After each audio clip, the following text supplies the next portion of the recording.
Good morning, students. This session is for class 8th. Student, we are going to study chapter 11, that is force and pressure.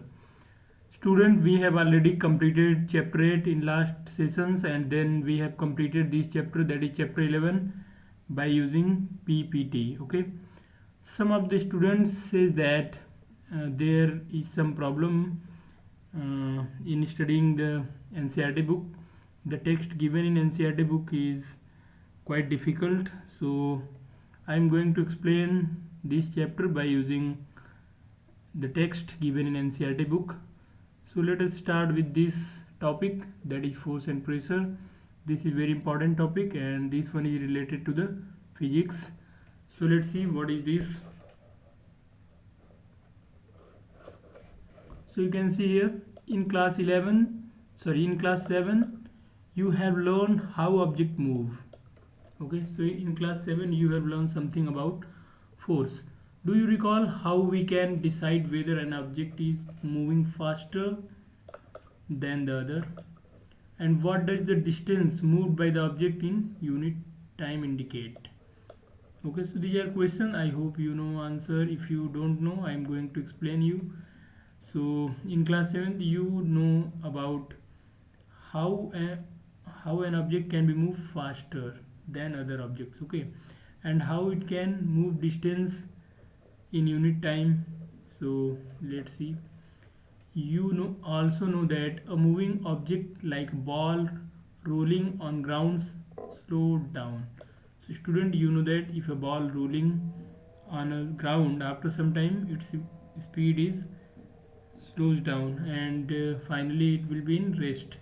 So you can see here sometimes it may change its direction of motion. Yes, sometimes you have seen that sometimes the moving objects changes their directions. Okay, so it is also possible that the ball may slow down and also change its direction. Okay, yes, it can be possible. Have you ever wondered what makes an object slow down or go faster or change in direction of motion? So students, after studying this paragraph, we conclude that in this paragraph there are some questions like how an object can be moved faster than other. Then second, how a rolling object on the ground slows down after some time. Then second, how an object moving on a surface slows down and also changes their directions. So these are the questions related to this paragraph. Okay, so now we are ready to understand the answer of all these questions. So let's see the next paragraph and let us understand the answers of this question. So let's see. Let us recall some our everyday experiences. What do you do to make a football move? तो यहाँ पे देखिए आप अपने personal experience को use कर सकते हैं और किसी फुटबॉल को मूव करने के लिए आप क्या करते हैं. This is the question. So I hope you know your answer will be we kick the football by our feet. तो यहाँ पे ये आंसर दे सकते हैं. What do you do make a moving ball move faster. कोई moving ball है उसको और फास्ट मूव करने के लिए क्या करेंगे. Then again you kick the ball or you can hit by something else. Now how does a goalkeeper stop a ball? अब देखिए गोलकीपर बॉल को कैसे स्टॉप करता है. Then you say he catch the ball. Okay, तो यहाँ पे ये सारे क्वेश्चंस हैं. Now we are going to explain the answer. So let's see. A hockey player changes the direction of moving ball with a flick of the stick. तो यहाँ पे देख सकते हैं कैसे चेंज करता है. Hockey player changes the direction of moving ball with flick of the stick. तो यहाँ पे ये देखिए फ्लिक ऑफ द स्टिक से ये चेंज करता है. How do fielder stop a ball.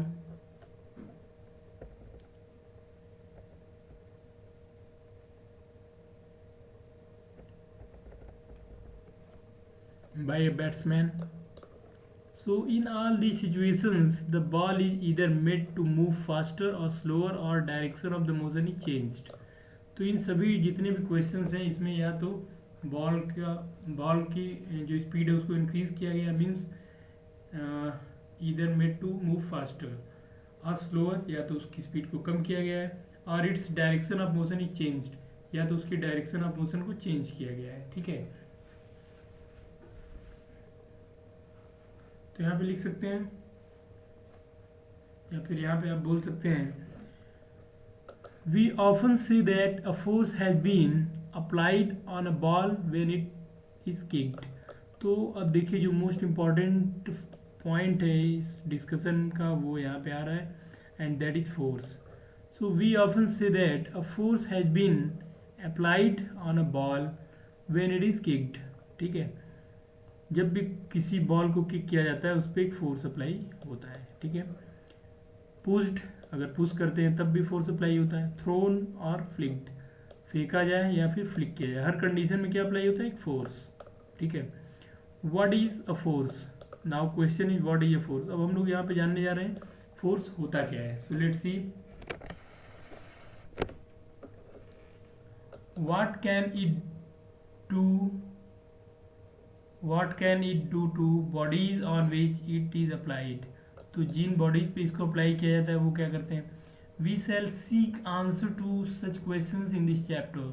तो यहाँ पे इस चैप्टर में हम लोग इन सभी क्वेश्चंस के आंसर जानेंगे। तो देखिए क्या होता है,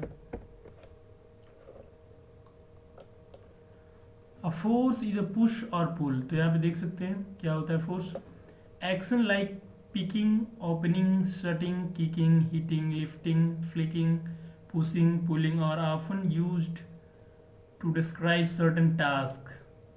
तो यहाँ पे देख सकते हैं ये सभी एक्शंस है जिसमें हम लोग फोर्स अप्लाई करते हैं। कौन कौन से एक्शंस हैं वो, पिकिंग, पिक करने में, then opening, then shutting, then kicking, then hitting, then lifting, then flicking, then pushing, then pulling.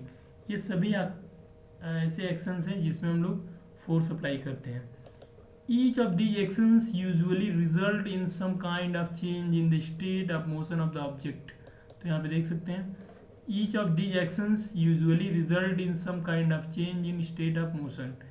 इन सभी जो actions हैं इनमें जो ऑब्जेक्ट है उसके स्टेट, जो स्टेट है रेस्ट का या फिर मोशन का, उसमें चेंज आता है। Okay, now can these terms be replaced with one or more terms, let us find out. तो देखते हैं क्या इन सभी टर्म्स की जगह पे कुछ स्पेशल टर्म्स हम लोग यूज़ कर सकते हैं। तो इस पिक्चर्स में आप देख सकते हैं figure 11.1a, he is a goalkeeper and he is trying to stopping the football, then this one is a hockey player and he try to flick the ball. Okay, then you can see a goalkeeper saving the goal, hockey player flicking a ball, and see there is a fielder and he is trying to stopping the ball. Okay, so he is a cricket player and he trying to stop this ball which is moving on the surface of the field. So you can see, but student, you have noticed one thing, that they are applied some kinds of force and try to change the state of motion or rest of the object, but in this picture there is no state of motion of object, there may be the final state of rest. In case of this player, he will stop the ball and then he will throw towards the other fielders and he will catch this football. So this football will be in rest finally, and he flicking this ball, it means he try to change the direction according to the requirement of that game. Okay, so let's see the next point. And now we are ready to understand the activity 11.1, and this is, let me read the table, this activity, and after that we will fill these boxes. Okay, so let's see. Table 11.1 gives some examples of familiar situations involving motion of objects. You can add more such situations or replace those given here. Try to identify action involved in each case as a push and or pull and record your observations. One example has been given to help you. So let's see, you can see the table 11.1, identify action as a push or pull. तो आपको यहाँ पे बताना कि ये push है या फिर पुल है। अब देखते हैं कि कौन कौन सी बातें यहाँ पे हो रही हैं। तो serial numbers are given here, description of the situation, situation के डिस्क्रिप्शन गिवन है, एक्शन, इनमें से कौन सा एक्शन होगा, you have to identify the action, and then action can be grouped as push और पुल। तो ये जो एक्शन है वो पुश होगा या तो पुल होगा, उसको यहाँ पे लिखना होगा। अदर्स यहाँ पे आप फिल कर सकते हैं कोई भी। तो let's see, moving a block place on a table. तो किसी टेबल पे एक बॉक्स है, moving a book placed on table. तो जो टेबल पे बुक है उसको मूव करने के लिए क्या क्या कर सकते हैं, तो उसको पुश कर सकते हैं। Pushing means to move the book away from us, okay.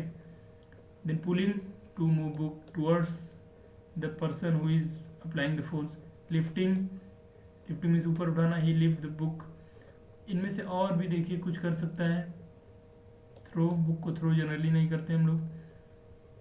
और picking, hitting, lifting, flying, kicking, shutting, flicking. अब देखिए यहाँ पे जो वर्ड्स हैं इनको एक मोरल के अकॉर्डिंग यूज़ करना है। ऐसा नहीं कि हिट करने से भी बुक मूव करेगी, बट कभी भी बुक को हिट नहीं करते हम, ठीक है। तो ये सारी चीज़ें हमको मोरालिटी के अकॉर्डिंग यहाँ पे आंसर्स अपने लिखने होंगे, जैसा हम डेली लाइफ में करते हैं, ठीक है। तो अब यहाँ पे हम लोग और क्या कर सकते हैं, उसको यहाँ पे आपको फील करना है, ठीक है। तो क्या ये सभी एक्शन को यहाँ पे आपको कंप्लीट करना है, ठीक है। यहाँ आप जैसे देख सकते हैं ओपनिंग और शटिंग अ डोर। तो अब देखिए इसमें से क्या उसको पुश किया होगा, ओपन या शट करने में आप क्या करेंगे, जो डोर है उसको पुश कर सकते हैं, पुल कर सकते हैं। आपने डोर पे देखा होगा लिखा होता है पुश पुल। और क्या कर सकते हैं, क्या हिट कर सकते हैं, क्या पिक कर सकते हैं, क्या लिफ्ट कर सकते हैं, क्या लोअरिंग कर सकते हैं, क्या फ्लाइंग कर सकते हैं, किकिंग कर सकते हैं, थ्रोइंग कर सकते हैं, शटिंग, फ्लिकिंग। तो जितना इनमें से सही एक्शंस हैं उनको यहाँ पे फील करना है, ठीक है। और यहाँ पे action can be grouped as push pull, तो यहाँ पे उसको यस नो जो भी है उसको फील करना है। तो I hope you understand and you will complete this table according to the requirement and according to your personal experience, and this is the homework for this session, okay. Let's see the next. Do you notice that each of the actions can be grouped as a push or pull or both? तो यहाँ पे देख सकते हैं जितने भी actions हैं सभी को पुश पुल या फिर दोनों के फॉर्म में लिखा जा सकता है। यहाँ पे can we infer from these that to move an object it has to be pushed or pulled? In science a push or pull on an object is called the force। तो देखिए ये फोर्स है। what is meaning of force actually? so the push or pull is known as a force, okay. thus we can say that the motion imparted to objects was due to the action of the force। तो यहाँ पे देख सकते हैं the motion imparted to the objects was due to the action of the force। when does a force come into play? कभी भी force कब आता है, कब दिखाई देता है? so let us find out the condition।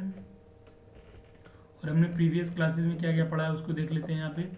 so I learned in class 6 that a magnet attract a piece of iron towards it।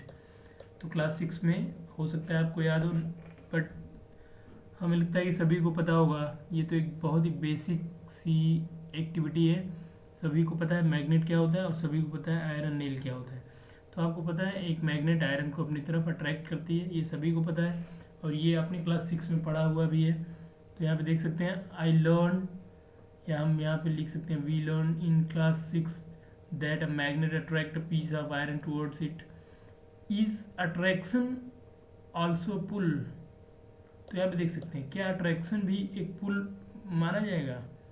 आपको क्या लगता है कि हाथ से पकड़ के उसको अपनी तरफ खींचे तभी पुल बोलेंगे, और वो अपने आप अट्रैक्ट हो रहा है तो पुल बोलेंगे कि नहीं? तो ये है is attraction also a pull.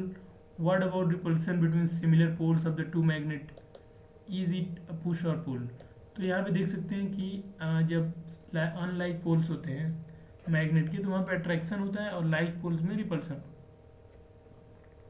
तो जो ये अट्रैक्शन और रिपल्सन है, क्या इसको पुश और पुल की कैटेगरी में रख सकते हैं? तो आपका आंसर क्या है? तो यहाँ पे आप देख सकते हैं कि यहाँ पे कोई बाउंडेशन नहीं है कि जब भी कोई ऑब्जेक्ट आपकी तरफ आ रहा है तो उसको पुल और पुश मतलब दूर की तरफ ले जा रहे हैं, तो इसको जरूर लिख सकते हैं पुश या पुल। देखते हैं यहाँ पे डिटेल में।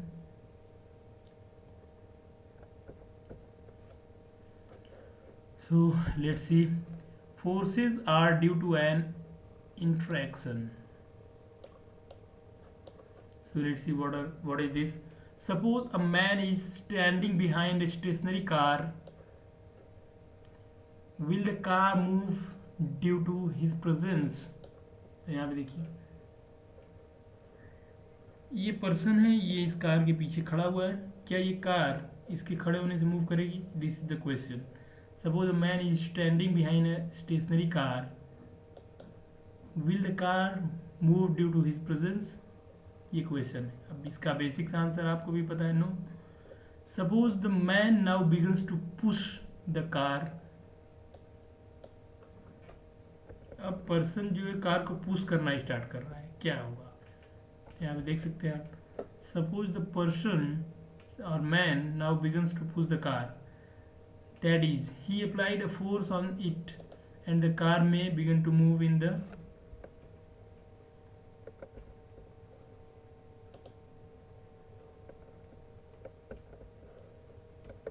direction of applied force। तो यहाँ पे देख सकते हैं इस फिगर में 11.2a में ये एक कार है, इसके पीछे एक पर्सन खड़ा हुआ है।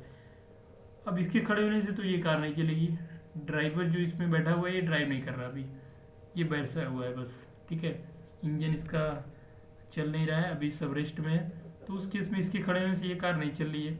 सेकेंड केस में इस पर्सन ने इस कार पे फोर्स अप्लाई किया, ये इसको पुश कर रहा है। तो यहाँ पे दो पॉसिबिलिटी है, हो सकता है कि ये कार चलने लग जाए या फिर हो सकता है अब भी नहीं चले। देखिए car being pushed by a man, ठीक है।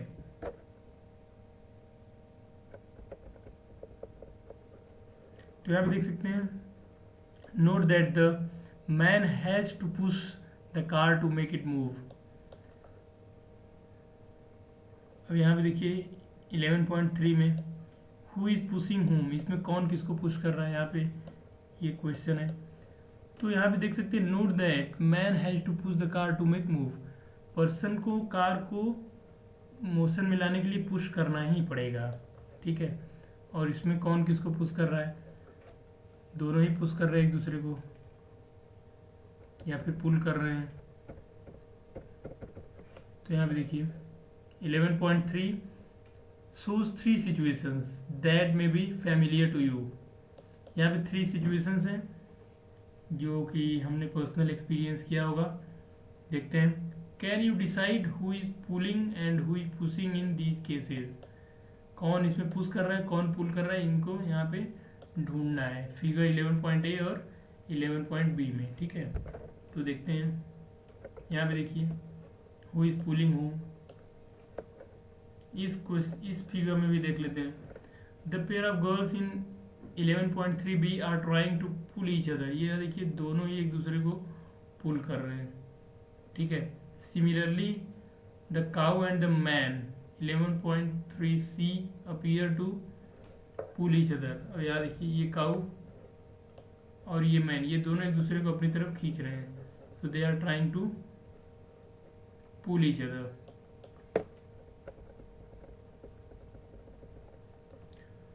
The girl in the two situations shown here are applying force on each other. Is it also true for the man and the cow?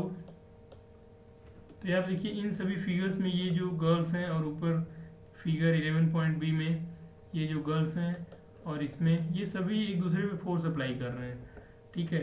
ये एक्शन पुश का या फिर पुल का हो सकता है। अब आपको इसमें आइडेंटिफाई करना है कौन सा पुश है कौन सा पुल है, ठीक है। तो ये देखिए ये यहाँ पे और ये कंडीशंस गिवन है। और आपको पता है पुश और पुल वर्ड मीन्स क्या होता है। पुल मीन्स क्या होता है, अपनी तरफ खींचना, पुश मीन्स अपने से दूर करना। तो यहाँ पे ढूंढना है आपको कि कौन सी पुश और कौन सा पुल है। यहाँ देख सकते हैं from these examples we can infer that at least two objects must interact for a force to come into play. तो यहाँ पे देखिए जब भी किसी ऑब्जेक्ट को मोशन में ले आना होता है तो वहाँ पे दो ऑब्जेक्ट को इंटरेक्ट करना होता है। फिर से देखते हैं we can infer that at least two object must interact for a force to come into play. Thus, an interaction of one object with another object result in a force between the two objects. तो यहाँ पे देख सकते हैं thus an interaction of one object with another object result in a force between the two object. तो यहाँ पे देख सकते हैं दो ऑब्जेक्ट के बीच जो इंटरेक्शन यहाँ पे हो रहा है उसी की वजह से यहाँ पे फोर्स जनरेट होता है। या when an object interact with other the result will be a force between them। ठीक है,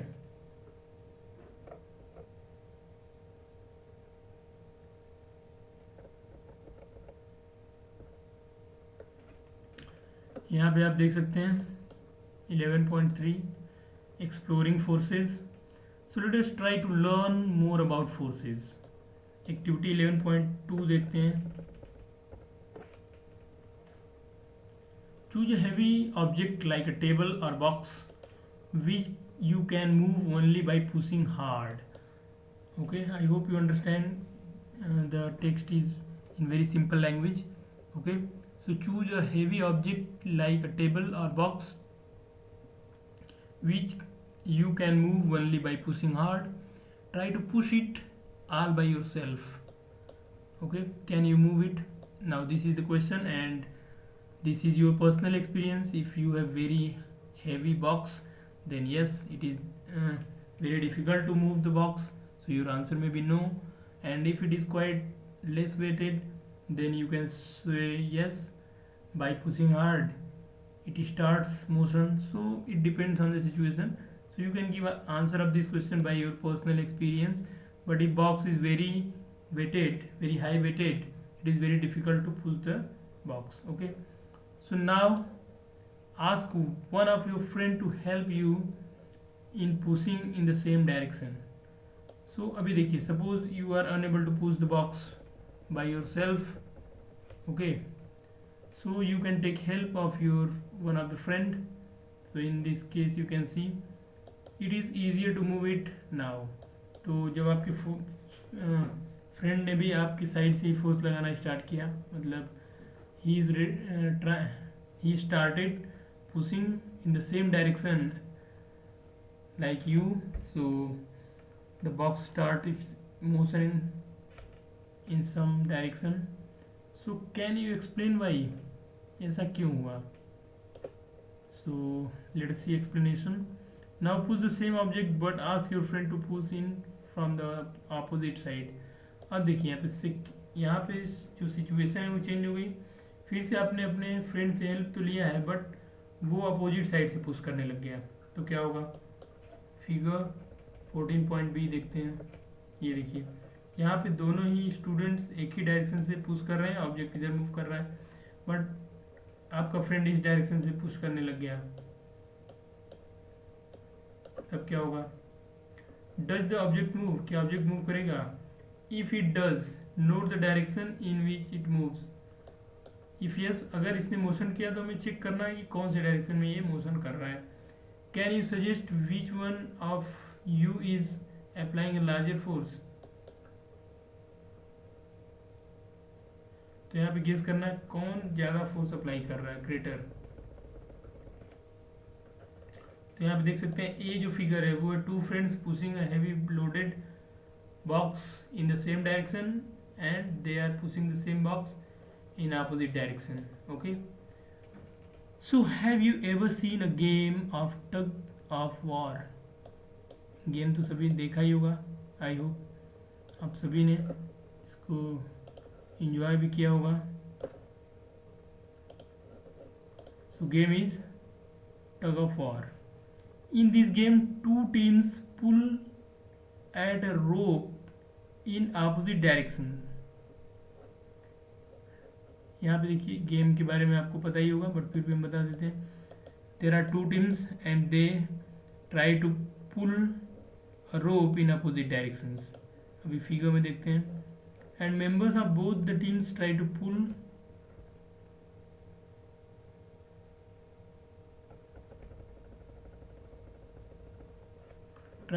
the rope in their directions. तो दोनों ही टीम जो होती हैं उनके जो मेंबर्स हैं वो रोप को अपनी तरफ खींचना चाहते हैं, ठीक है।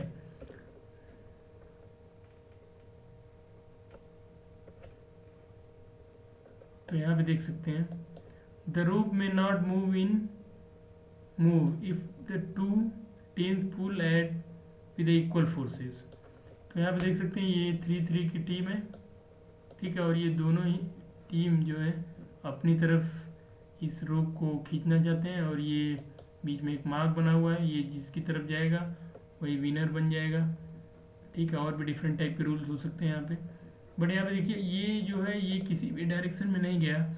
इट मीन्स दोनों टीम ने इक्वल फोर्स अप्लाई किया हुआ है। तो यहाँ पे देखते हैं sometimes the rope simply does not move, okay, and is it not similar to the situation shown in figure 13.b? The team that pulls harder, that is applies a larger force, finally wins the game. तो आप देखिए इसमें जो larger force apply करेगा, चाहे वो team ए हो या फिर टीम बी हो, उसकी तरफ ये रुक जाएगी और वही विनर बन जाएगा, ठीक है। So what do you these examples suggest about the nature of the force?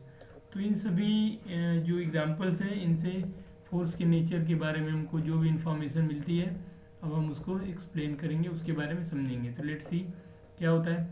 Forces applied on an object in same direction add to one another. तो अब देखिए यहाँ पे अगर किसी ऑब्जेक्ट पे सेम डायरेक्शन में बहुत सारे फोर्स अप्लाई किए गए हों तो वो सभी ऐड हो जाते हैं, ठीक है, वो सभी फोर्स एक ही में ऐड किए जाते हैं। यहाँ देख सकते हैं now recall what happened when you and your friend pushed the heavy box in the same direction। तो जब आपने और आपके फ्रेंड ने बॉक्स को एक ही डायरेक्शन में पुश किया था तो क्या हुआ था, ये सेम डायरेक्शन मूव करने लगा easily. If the two forces act in opposite directions on an object the net force acting on it is difference between the two forces. तो यहाँ पे देख सकते हैं अगर दोनों फोर्स जो हैं वो अपोजिट डायरेक्शंस में अप्लाई किए गए हैं तो जो नेट फोर्स होगा वो उनके डिफरेंस के इक्वल होगा, ठीक है। Now next, what did you observe in activity 11.2 when both of you were pushing the heavy box from opposite directions? When did you observe in activity 11.2 when both of you were pushing the heavy box from opposite direction? तो अब देखिए इस वाले की अगर हम बात करें, दोनों ने अपोजिट डायरेक्शन में बॉक्स को पुश करना स्टार्ट किया था तो क्या हुआ था। तो यहाँ पे देखिए ये मूव नहीं करता है और इस कंडीशन में जो नेट रिजल्टेंट फोर्स होगा वो दोनों के डिफरेंस के इक्वल होगा। So what did you observe in activity 11.2 when both of you were pushing the heavy box from opposite directions? So recall that in the tug of war when two teams pull equally hard the rope does not move in any direction. तो इस game में जबकि दोनों same force लगाते हैं same equally, यहाँ पे देख सकते हैं pull equally means they are applied same force, पूरी डायरेक्शन में ये रोप मूव नहीं करेगा, देयर इज नो मोशन, और you can say the rope does not move in any direction. So from these discussions we learn that a force could be larger or smaller than the other or equal to each other and the strength of a force is usually expressed in its magnitude। तो यहाँ पे देखिए force क्या क्या हो सकता है, force हो सकता है लार्जर हो, इट कैन बी लार्जर और इट कैन बी स्मॉलर और इट कैन बी इक्वल। तो यहाँ पे फोर्स इनमें से किसी एक का फोर्स लार्जर हो सकता है या फिर अब अगर इसका लार्जर हुआ तो इसका स्मॉलर होगा। तो एक फोर्स लार्जर दूसरा स्मॉलर या फिर दोनों इक्वल भी हो सकते हैं। और फोर्स की जो स्ट्रेंथ है उसको मैग्नीट्यूड के फॉर्म में एक्सप्रेस करते हैं। So we have also to specify the direction in which a force act, और इसके साथ हम लोग डायरेक्शन भी मेंशन करते हैं, स्पेसिफाई करते हैं. ऑल्सो इफ द डायरेक्शन और the magnitude of the applied force is change, its effect also changes. और अगर जो अप्लाइड फोर्स है उसका मैग्नीट्यूड और उसकी डायरेक्शन चेंज होती है तो इसका इफेक्ट भी चेंज होता है. अब देखिए बहुत सारे लोगों को कन्फ्यूजन होगा what is meaning of magnitude. तो जो न्यूमेरिकल नंबर लिखते हैं आप, जैसे कि 5 न्यूटन लिखा आपने, so this 5 newton is actually the magnitude. Okay, ये मैग्नीट्यूड है, बट इसमें डायरेक्शन कहीं नहीं है. Now you have to mention the direction, that is it can be work along north direction, it can work along south direction, it can work upward, downward, east, west, at 30 degree from x-axis, at 45 degree from x-axis. So you can mention the direction of this force, but the numerical value by which we represent the force is known as the magnitude. Suppose you can say 1 newton, 2 newton, 3 newton, 4 newton, 5 newton, or 20 newton, 25, 1000 newton, 1 lakhs newton, whatever it is, this is known as the magnitude. It means the numerical value of the force which represent the strength of the force is known as the magnitude, whereas direction is according to the applied force. It can be along x-axis, you can write along y-axis, you can write along z-axis. According to the situation, you can say along north, south, east, west, or upward, downward, or you can represent in form of the angles, that is at 30 degree from x-axis or at 60 degree from y-axis. So these are the some methods by which you can represent the direction of the applied force from a given reference frame. Okay, so I hope you understand about the force. So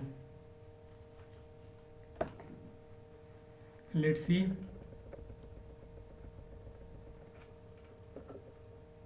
Does it mean that the net force on an object is zero if the two forces acting on it in opposite directions are equal? Yes, this one is correct. तो यहाँ पे if two forces are working in opposite directions and they are equal to each other and they are equal in magnitude but opposite in direction, so their resultant is zero. The net is zero in this case. This F is zero here. Okay, so I hope you understand.